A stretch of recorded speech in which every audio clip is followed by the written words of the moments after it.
Hey everyone, it's Saturday. It's Chat with Mac. We're glad to have you. For those of you that are new to what we do, we are welcoming you. Thank you for joining us. And for those of you that are always giving us feedback, we really appreciate you. Thank you. So to everyone, welcome, welcome, welcome. How's it going, boss? Oh, it's going great. How are Yeah. you? Brand new week, brand new month, brand new apartment, brand new everything. I'm just happy. It's been man, the last couple of months on a personal level have been trying. So for all this good stuff to be happening, I'm happy.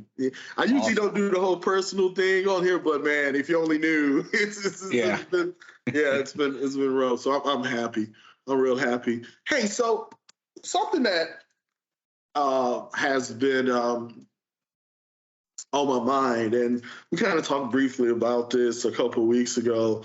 What I notice when I call people, I call people. We try to, find out where they are as far as their IT provider and their services. And when I talk to them, I hear a lot of what they're dealing with. Maybe waiting 24 hours for tickets to be solved, or they're having this issue, that issue, and they want somebody to answer them when they call, or they want someone to preemptively strike before things happen. All the stuff that I hear on a day-to-day basis. But one thing that Nadeem has always said, when I was really starting to understand our process, is that a lot of what you're asking for is a symptom of something greater. And what I've noticed, especially since I'm learning this personally, is that a lot of business owners don't recognize that. I was hoping you can really delve into that, because I think that's a needed discussion. Yeah. Yeah. And you bring up a good point. I see that all the time as well when I'm meeting with prospects and talking to customers or soon to be customers. And they always bring up some pain points, right? Yeah. So it could be something as simple as, well, our current IT provider doesn't respond 2 days later. We put in a call and we don't hear from them until 2 days. Or hey, where we are right now, we need somebody um, 1 day a week. We want somebody to be on site because that's the only way this is going to get fixed. The issues that we have, they're only going to get fixed if somebody's on site at least 1 day a week. So, and then there are, so these are some customers who know a little bit about what's going on. Then there are some other customers who don't even know that much. So after asking them a couple of questions, we'll find out that they've had a recent breach, but they're saying everything is fine, and we don't understand. How can they say everything is fine when they've recently had a breach? So it all comes down to one thing. What you normally see, what businesses normally see in their IT, they see the symptoms. And what they're trying to do is they it's a reactive thing that they want to immediately and quickly as possible take care of the symptom, right? And that's what a lot of companies try to do, is they want to try to take care of that symptom, but they're always chasing their tail, because symptoms are going to keep cropping up until you get to the root cause of the problem, right? So these are just symptoms of a bigger problem. And that's what I try to explain to prospects, is that you think you need somebody on site once a week, like a whole day. You're trying to solve a symptom of your users having issues, but why are the users having issues, right? So that's the problem that you need to solve, is why are the users having issues? And the way we do it is just to be on more of the proactive side of things. And I know you've heard that word so many times, and everybody says they're being more proactive, but how do we do that? So we do that with two roles, and any IT provider or department out there, they always have some level of these roles. One is, and they may call it something else, right? So one is the technical role that spends a day on site at a customer site once a month, and they go through our process list, right? So this is uh, and they're not going through the same process list every time, right? So it may be security process list, it may be infrastructure, it may be connectivity, disaster recovery, whatever that process list is that they're working on that month. They go through our checklist, right? And that's how we standardize things, is based on our standards, which is this checklist. And that's the secret sauce. A lot of times people think, oh, well, the 5 roles are the secret sauce. No, the 5 roles are not the secret sauce. Everybody has them. It's that checklist that's the secret sauce. So the technical role goes through our checklist, and then that information then flows to the VCIO, the CIO, right? So that VCIO's job now is to translate that technical stuff, in other words, their technical jargon, into how it relates to business. That's the only way you can be proactive, right? Do a technical assessment, and then take that information, get it to a person that can translate it into business terms, what it means to your business. And I'm going to give you an example, right? So it could be something as simple as a customer has a 10-year-old switch. Unless you have this role going through your checklist and checking the dates and the times and all of that, how long equipment has been in place, you're not going to know. And I see this all the time, even in large company IT departments, where a critical device will fail because nobody proactively replaced it or even thought about replacing it. They just put it into place and then they forgot about it. It's running. It's going to run for 5, 10, whatever years. Nobody's going to look at it until one day it dies. And what happens when that critical device dies? Now that entire office or department is down, right? And these devices, some of these devices, you can't just go to the store and buy one. You have to order it. And especially nowadays, if you order it, you have to wait 5, 6 months or even more to get that delivered. So the thing is, the easy way to say it is just be proactive. Now that's easier said than done. But how do you get more proactive when it comes to IT? You do your technical analysis, and then you translate that into business terms, and that's the only way to do it. Now, our customers don't have those kind of issues. Like, they don't have the reactive tickets that mostly people have. Now, when we first engage with a customer, I tell them this. I'm like, look, it's going to take us about 3 months to get you to a standard-based level. So in those 3 months is where we're doing a lot of this back-end work, trying to get the customer to a base level. And then once they get to that base level, now we have to maintain them at this base level. So we have, like, first we need to get them to a certain level, let's say 50%.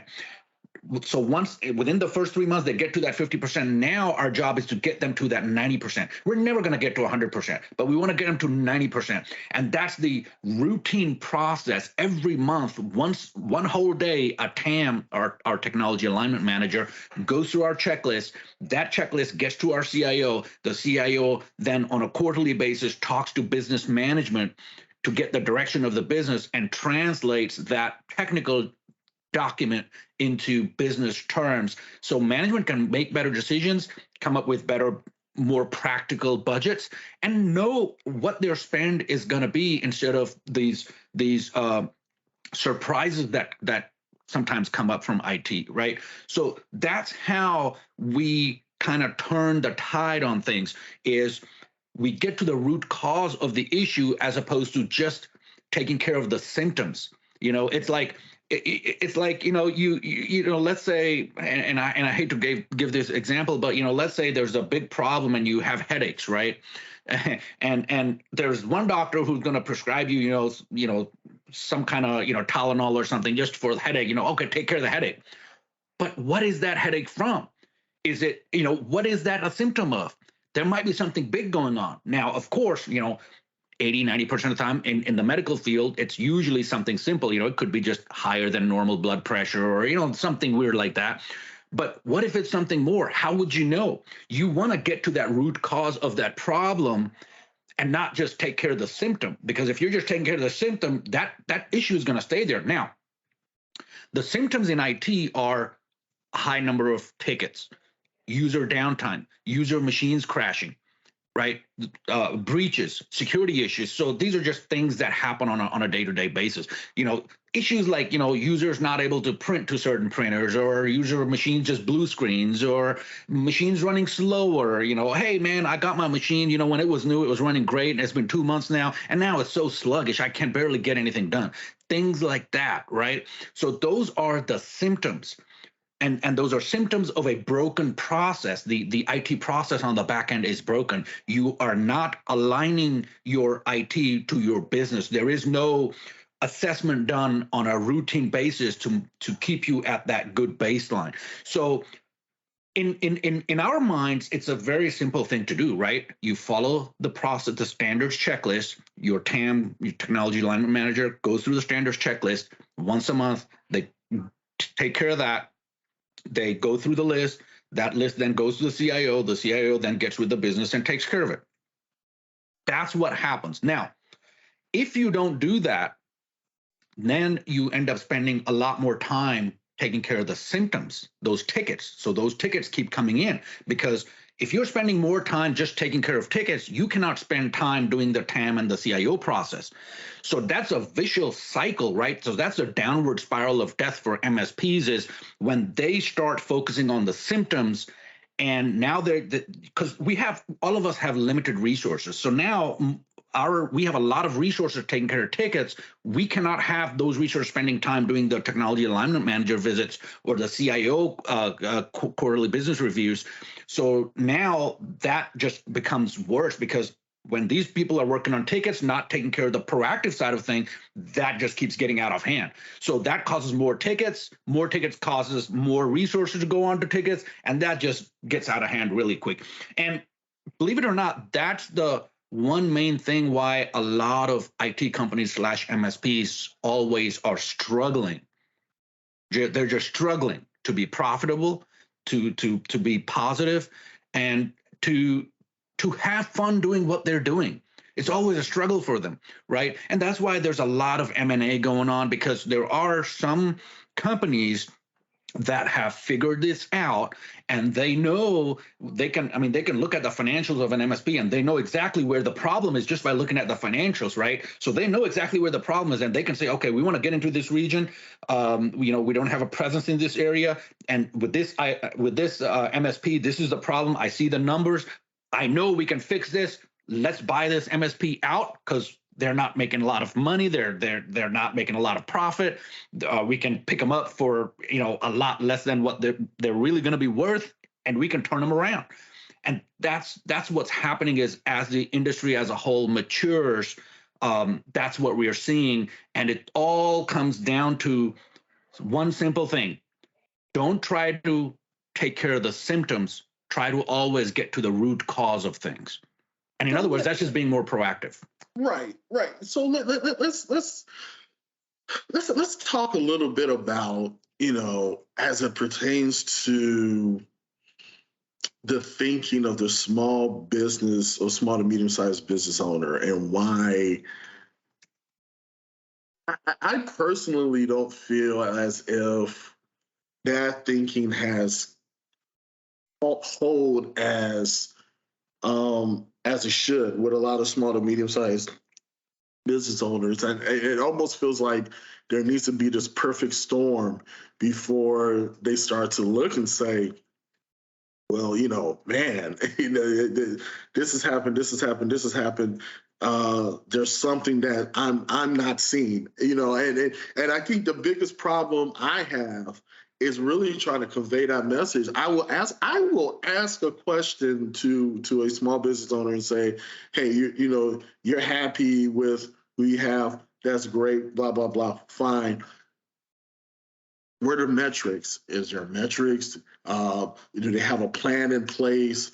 All of that. So why do you think that a lot of these small business owners haven't caught hold? Is it that something hasn't happened to them? The pain isn't great. I mean, what's your thought on that? So that's a double-edged sword. So one side of it is that usually the business owners, they are specialists in their field. So when you become a specialist in a certain field, you get a lot deeper knowledge in that field, but then you lose some knowledge on some other side. So for example, a manufacturing company, the owner of a manufacturing company is going to be really good at that manufacturing process, but he may not be very good at IT, right? Now, business owners, I'm a business owner. We have big egos. Let's face it, right? We won't be leaders if we didn't, right? So the problem is, it is hard for people in leadership positions to uh, understand that they are weak in certain areas, right? So like, in this business, like I might be very good at IT, but I may suck at accounting. Or a manufacturing company CEO might be very good at manufacturing processes or finances, but they may not be very good at IT. They don't understand it, but they don't want to admit that they don't understand it. And I see this a lot in CEOs, they admit that they have no idea about IT, right? They know business, they have no idea about IT, but yet they make decisions about IT without having the facts and figures. Like, for any other business decision, they want the facts and figures, right? So they're working with actual data. But when it comes to IT, they're not even collecting these facts and figures, and yet they're making decisions. How can you make a decision without having some numbers around it, right? So in other words, if you cannot measure it, then how can you control it? That's what happens, is they're not measuring it, and that's why IT is out of control, is because the whole thing is broken, right? And what our job is, when we meet with prospects, when I talk to other business owners, is to just make them understand that IT is like any other business decision, like, your accounting, your vendors, your accounts receivables and payables, like your overall business decision. You don't want to make that business decision without having the facts. And yet, when it comes to IT, which is the backbone of the business, you're making decisions without getting all the facts, right? And we see this all the time. People say, oh, yeah, IT, yeah, everything is great. People haven't complained to me a lot, and everything is great. Well, sir, but what kind of metrics do you have? Do you know how many tickets your company is generating? On a per user per month basis, like, so there are specific metrics that we calculate internally. That's how we assess our customers, is what is our reactive time per node, per tech, for a certain customer. If it is beyond a certain threshold, then there's a problem, and we need to figure out what that problem is. And typically, and we've been doing this for over 25 years now, so typically what we see is, when we first bring a new customer on, and that number, that reactive hours per endpoint, is what we call REM. So that REM is high, and we understand that because there's a lot of broken things. The process is not good. And after that 3-month period, that 3-month onboarding thing, when things become standardized, that REM value goes way down. And if that REM value is, for example, 0.5 or higher, we need to pay more attention to that. There's something not working right. So we already know these things, how these different things work, and we've already calculated these metrics, and we collect these metrics, which a lot of business owners are making decisions for IT without having any idea of what they are or what they even need to measure, much less measure it. They don't even know what they need to measure. This is true. I think we see it, or it's a question that stumps a lot of the business owners that I talk to. What are the metrics that you're measuring that makes you say, I'm happy or I'm okay? And then the usual answer is, well, no one's complaining, everyone's happy, ... Great. It's a gut feeling. See, that's not a metric. Feeling. That's a gut feeling, right? And I've even talked to CEOs who say, oh yeah, well, my IT admin does all of that. So they're assuming that their IT admin has all these metrics, and when we talk to the IT admin, he has no idea about these metrics because he's too busy putting out fires every day, right? So that's the thing, is you want to make sure that you are collecting the right metrics before you make your decision, especially now. Like as we get into Q4, I know a lot of business owners out there, this is when they're doing their business planning, and this is when you really need to look at your metrics and see where you need to make the proper investments to reduce that noise in the company. And by noise, I mean those reactive tickets. If your users are generating a certain amount of tickets, what are they coming from? And how can you get ahead of that? Because if you're just trying to close those tickets, you're just fighting fires. You're just going down that downward spiral of death. That's not where you want to be. You want to be on the other side of it, where you are doing things on a regular routine basis and fixing things before they actually break. And how do you fix things before they actually break? By having a good standards process in place. And that's what we bring to the table. So from our overview, it's a real simple thing that we do. All we do is implement standards. That's all we do. The secret is in how we go about doing that and what our standards are, because our standards are going to be different from an MSP that handles, for example, 300 user companies or higher. So we focus on 20 to 50 user companies in that range, and there are other MSPs who only focus on 100 to 300 user companies. Their standards are going to be different than our standards, right? Our standards are geared to this market. Their standards are going to be geared to the other market. Now, the Shells and the Exxons are going to have their own standards, which are going to be different because they're just a different set of problems that you have at that scale. And you have to have the standards that will work at that scale. So that's, what we bring to the table. And I can't say how many times I hear from, C-level executives, whether it's the CEO or CFO or sometimes it's a larger customer and it's the CIO, where they're making these business decisions without not just not having the metrics, but without even knowing what they need to measure.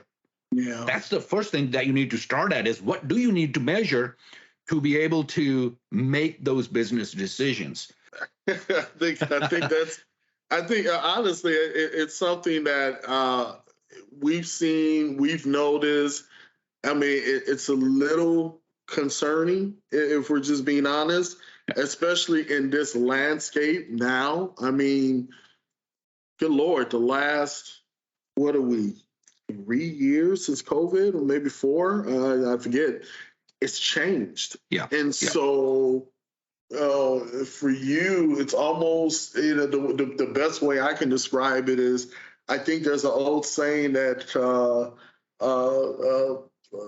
the best way to kill a frog is to put him in water that's at his temperature and slowly raise the temperature up, and they don't really notice it. And it's the same thing with business owners. They're kind of lulled to sleep until boom, something happens. Yeah. Now you're out 80 grand because Yeah, and not only that, so I put it in terms that are easy to understand, but this is not something that is easy to comprehend and implement. We've been doing this for 25 years. And yeah, the first few years, we were just trying to figure it out ourselves. I mean, we were just a break-fix shop like a lot of other IT companies. I mean, when we started out, that's what we were, because we didn't understand the deep insight that we have now. And over the years, we've collected a lot of data, and we understand things like how, what our standards need to be. Like, I mean, even if you go back like maybe, 15, 20 years, we did not have an official standards committee that we have now, where, we are gathering these standards and the metrics that we design. A committee handles that. It's not just one person that handles that. So the thing is that all this comes with experience. And that's what we bring to the table to small to medium-sized business, is that experience. And that experience translates to solving the actual issue and not just the symptom of the issue. Because if you're chasing that symptom of that issue, you're just going to be chasing your tail. You won't get anywhere, and it'll just be that putting out fires all day long. And so what does that mean? I mean, so nobody has asked me this, but the question is always, there that, well, what does it mean putting out fires? So what? That's what IT does, is put out fires all day long. No, that's how IT people get burnout. So if you look at a not well-run IT place, they will have a lot of turnover because people are going to get burnout, and they're going to get burnout because they're just busy putting out fires. Everybody's angry. Customers are angry. They're yelling at techs. Techs are like, oh, another day. They get out of bed just going, oh, another day. They're going to get burned out. They're not going to work there for very long. It's not a sustainable situation. So you want to get ahead of that curve. So Mac, I mean, I can go on this for days and days, but I see we're already past 30 minutes. So time flies when you're having fun, right? We're having fun. It's a much needed subject. I think we're probably going to do a part 2 at some point, because it's something that needs to be discussed. Yeah, and it's like we and I just want to put this. I know we said we weren't going to talk about it. I won't mention any names, but there was a breach at one of the how should I put it, politically placed role in the government. That person now has his own business, and that business got breached. And I do business with that business. It's I won't say what, but it's not related to IT. And so I got this email, and it looked suspicious. So I picked up the phone and I called them, and I was talking to the lady, and she didn't have a clue what I was talking about. But then I heard in the background somebody yelling in the background, and then she says, "Oh yeah, I just heard that there's been a breach," and I'm like, guys, come on, you need help with this?